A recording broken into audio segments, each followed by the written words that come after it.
लोकप्रिय अभिनेत्री माधुरी दीक्षित हिची चांगलीच चर्चा रंगलेली असते. यावेळीही तिचीच चर्चा आहे. यंदा नुकतीच माधुरी आणि तिचे श्रीराम नेने यांनी नवी कार विकत घेतली आहे.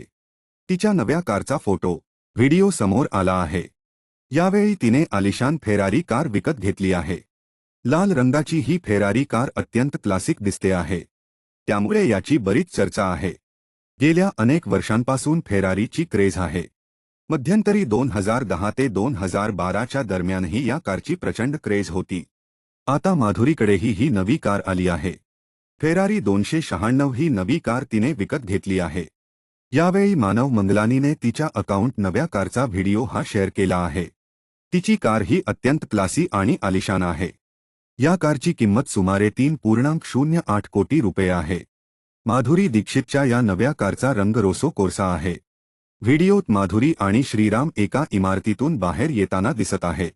माधुरीने निळ्या रंगाचा सुंदर ड्रेस घातल्याचं व्हिडिओत दिसत आहे. तर तिचे पती काळे शर्ट, टाई व ब्लेझर घालून दिसत आहेत.